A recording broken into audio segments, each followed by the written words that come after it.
I'm Nicole Versansky from 19 News. Here are the latest headlines for Wednesday, February 25th, 2026.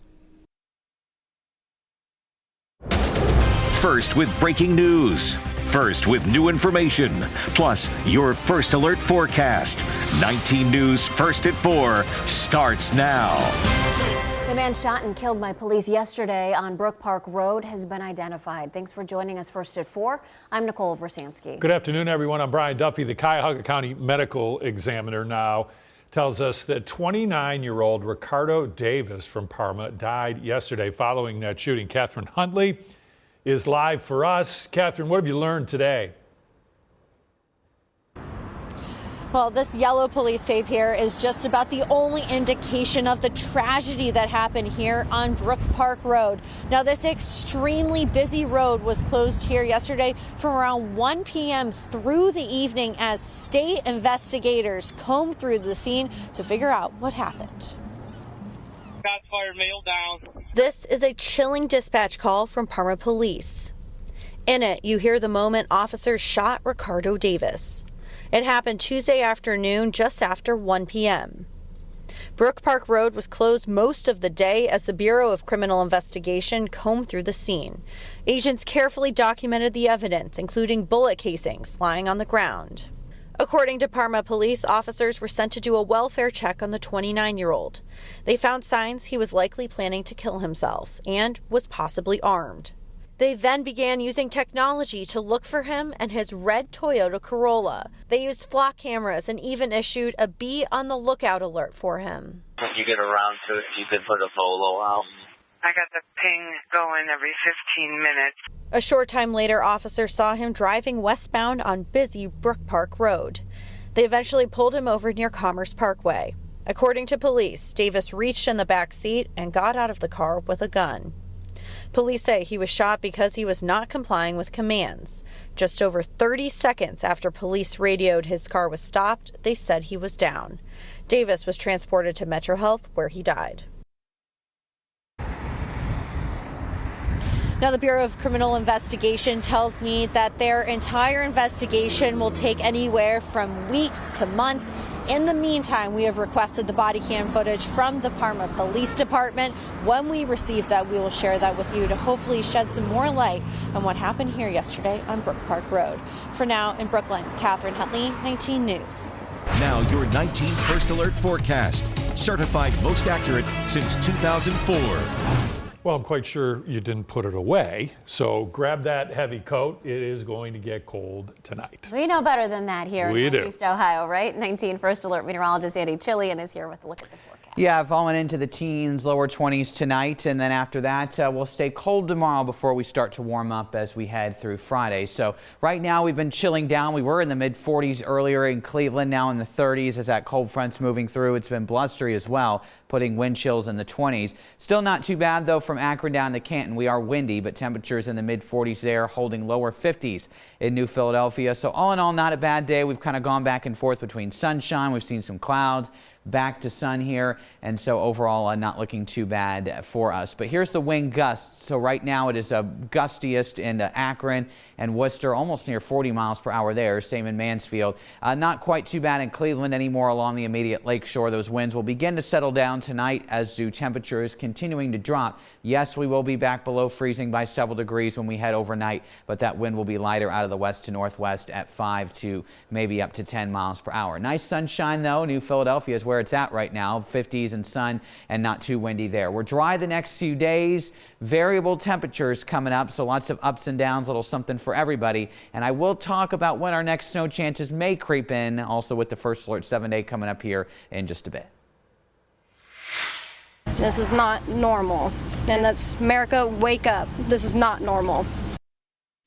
All right, a warning now. This next story is very disturbing. A local mayor accused of sniffing a teenage girl's underwear has now officially resigned.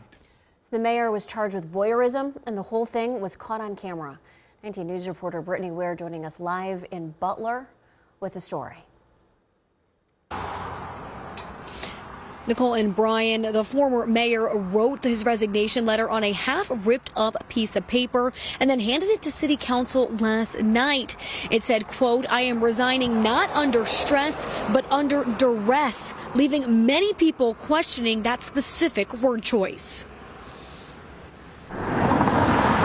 Former mayor of the village of Butler, Wesley Dingus, stepping down just days after being charged with voyeurism. I'm in outrage right now. We're not used to this type of stuff. His resignation letter, which you can see on your screen, written on a ripped off yellow piece of paper. The letter, which is less than 20 words, has people like Brandy who live in the village raising their eyebrows. It was the right move, but like I said, the way things were worded, the council people probably should have reconsidered what he wrote just because of the way it was, and it could come back.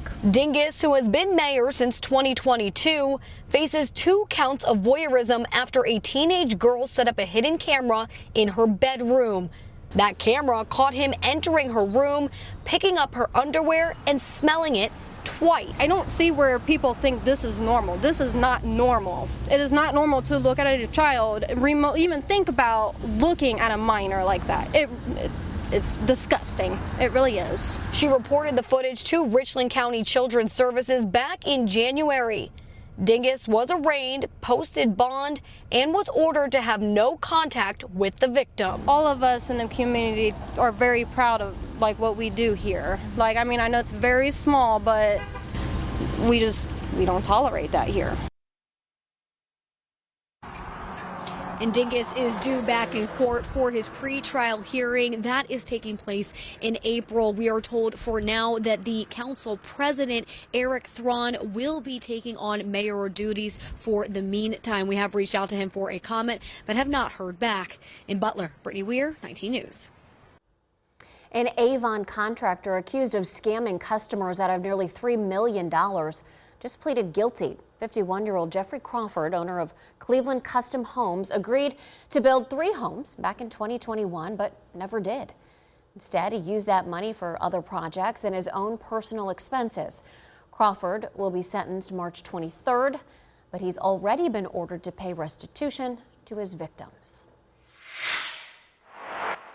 Well, he's in charge of making sure people are not stealing from state government, and today he put out his 2025 annual report. And we found that one case of fraud in particular is just going to absolutely make you shake your head. 19 Data journalist Dan DeRose here with those numbers, and there's a lot of them. Yeah, and I want to get to that case in particular, so I don't want to spend too much time on the actual report. Only to say that the Inspector General, Harold Meyer, his job is to make sure there's no fraud, theft, wasteful spending at the state level. We're talking about the state government of Ohio. When we look at his cases, 5 of them that were closed in 2025 resulted in 61 charges. There was a total loss to the state of $10 million in 10 cases. And this one is where the majority of that money came from. Remember back during the pandemic, we're talking 2022, 21, and then 23 was when this got brought to the attention of the Inspector General. This case closed last year. That's why it's included in 2025. There was a woman in Columbus named Alana Hamilton. She worked for the Ohio Department of Job and Family Services. She was a part of that crew that was handing out pandemic unemployment assistance, that free money that came from the federal government that was being doled out. Well, she hooked up with a friend of hers, Letitia McClellan. She owned 2 daycares. Now, what the 2 of them did is the friend would put in the claims, and the woman who worked for the state pushed them through. 230 total claims, bogus, of $5.9 million. Now, McClellan, this is going to blow your mind. Here's how she spent some of her money, and she was very public about it. For her 40th birthday, she took a bunch of people down to Miami. They rented a yacht. Keep in mind, this is your money. Rented a yacht for $25,000. They had a $7,000 photo shoot at the Versace mansion. Then they paid $35,000 to a florist. Not sure if those were party favors that went on the yacht. I doubt they were all flowers.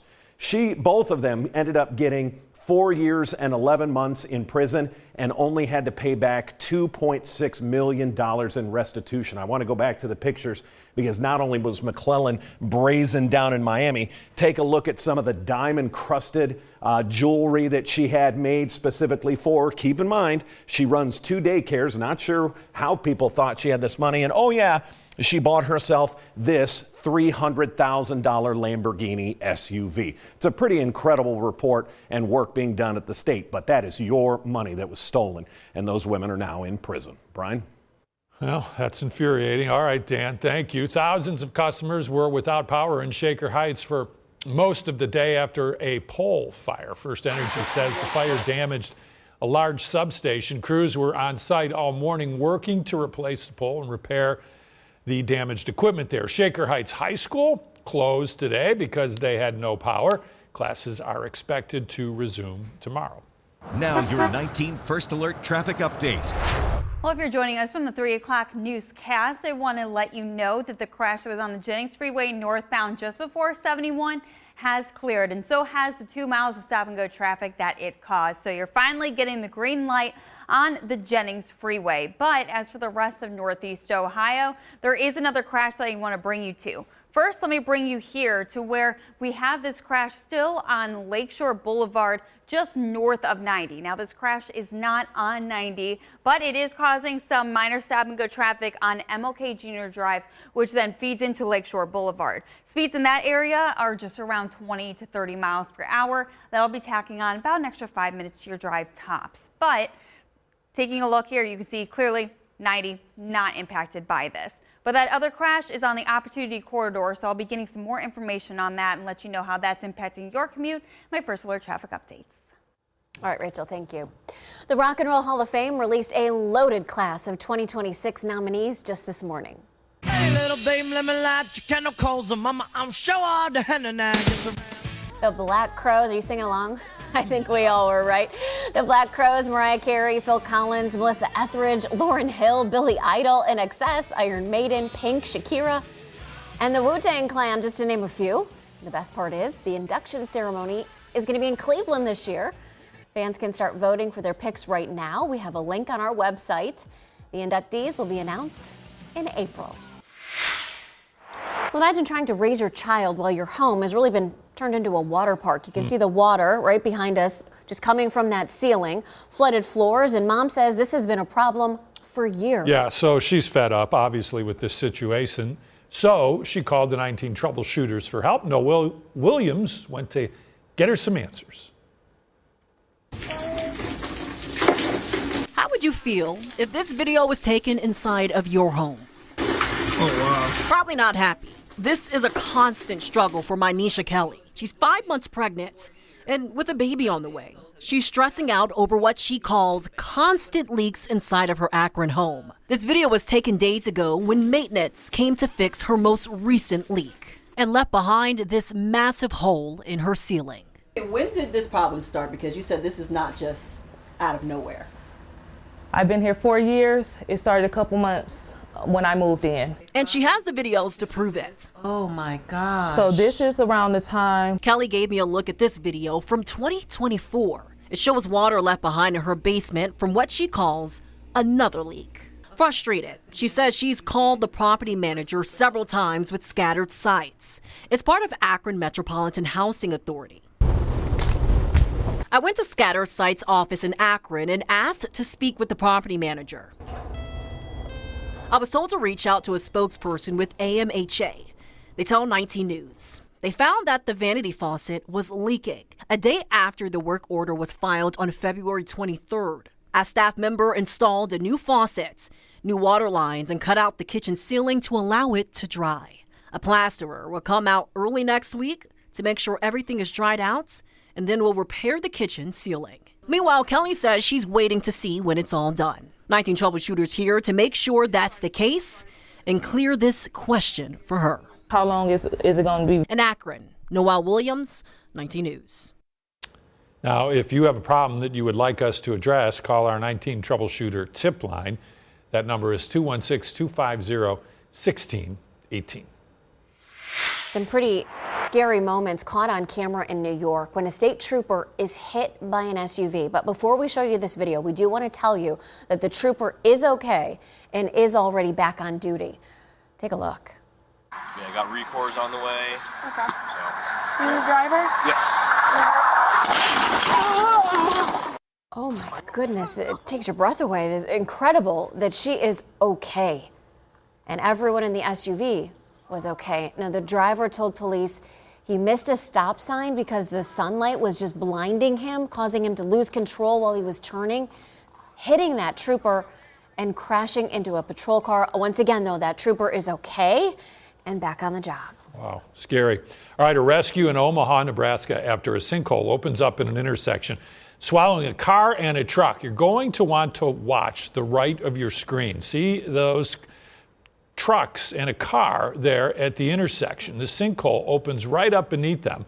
They can barely see the car's front grille. Cars behind them start backing up fast as another driver, there you go, there's the moment it happens.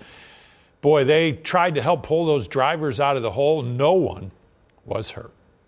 Now your 19 First Alert forecast. Certified most accurate since 2004.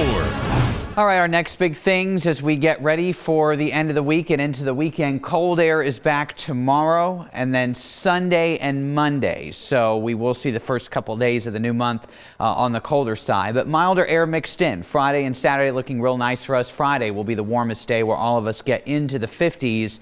Saturday a little bit cooler along the lake shore, but most of us still well above normal. Snow chances are there, not very high chances though. Right now I'm putting Saturday night, another weak clipper as possible. Monday, and then a potential for at least a wintry mix on Tuesday. But right now, latest data is taking everything more to our south, so we may end up missing out on much of this altogether. Either way, though, it's cold tonight and dry under a partly cloudy sky. Will fall to the teens, 17 Menor, Ashtabula, 19 tonight in Cleveland, 18 your low from Medina to Worcester, and we'll stay around 20 in Canton, 22 in Dover, and 23 in Carrollton overnight. Tomorrow's temperatures will be chilliest along the lakeshore. We may even not get out of the freezing mark from Menor to Ashtabula. 33 Cleveland to Elyria, Sandusky, 35 Medina tomorrow, 37 in Ashland, and we're going to try to reach that 41-degree mark in Dover, with just shy of that 39 in Millersburg. So here's a look at the First Alert Future View over the next several days. Not much to track in the near term. We're going to be dry tomorrow, a decent amount of sunshine, but chilly,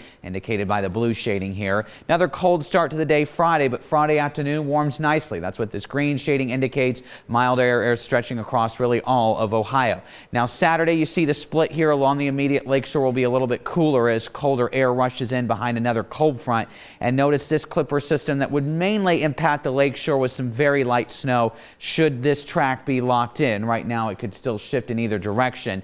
And then you take a look at what's going to happen on Monday. Notice things really going further south with this area of snow. I'm still pegging southern Ohio near the Ohio River for the best chance for snow on Monday. And even Tuesday, that system that looked like it would lift further north into our area could also be suppressed to the south. But this is almost a week out, so we still can't lock anything in just yet. We may end up trending drier next week should this come to fruition, but I'm just going to play it safe and put at least a chance for a mix on Tuesday in, and then Wednesday we look to be quiet a week from today, but staying on the cooler, at least more seasonable side of things. So First Alert 7-day, there are some ups and downs. We're down tomorrow, only 33. 52 though on Friday, 40s on Saturday, back to 26 Sunday. That'll be the coldest day of the week, 30 on Monday, and there's that chance for a mix on Tuesday, with Wednesday back into the mid-40s, right around seasonable for this time of year. Time for a look at the top 4 stories making headlines now at 4. Northeast getting a little more snow on top of this week's record-setting blizzard, just what they needed. Exactly. Parts of New England are still struggling under more than 3 feet of snow. Tens of thousands of homes and businesses still have no power for a third day. And then in Boston, more than 113,000 people still without power. Jeez, big number. And in New York, a massive snowball fight turned violent. New York City police are looking for 4 suspects who they say hit officers with heavy chunks of snow and ice that actually caused injuries. All right, this is not good. Cavs guard James Harden questionable for tonight's game at Milwaukee because of a thumb injury on his non-shooting hand. Harden was hurt during last night's win against the Knicks. X-rays confirmed he has a hairline fracture on the tip of his thumb. We'll look for an update on his status closer to game time, but I got to tell you, don't expect him to play. Evan Mobley won't play tonight. He's resting that calf, and Donovan Mitchell is also out, evidently just resting. Well, the snow made it really difficult for firefighters as they tried to put out this fire after a massive house explosion. This is just outside of Boston. Look at those flames. A mother and her 2-year-old child were hurt when their house exploded and then, as you see here, just burst into flames. Neighbors had to dig through 30 inches of snow to find the fire hydrant. The city now asking people to help first responders by clearing those fire hydrants after the storm. Former Treasury Secretary Larry Summers says he's retiring from his professorship at Harvard, where he used to serve as president. Summers faces criticism after documents revealed his ties to convicted sex offender Jeffrey Epstein. Summers says he'll step down at the end of the academic year, but Harvard says he will remain on leave until then. I'm Nicole Versansky. Thanks for listening. Be sure to subscribe for the latest headlines every weekday and download the 19 News Plus app for live breaking news and the latest weather updates.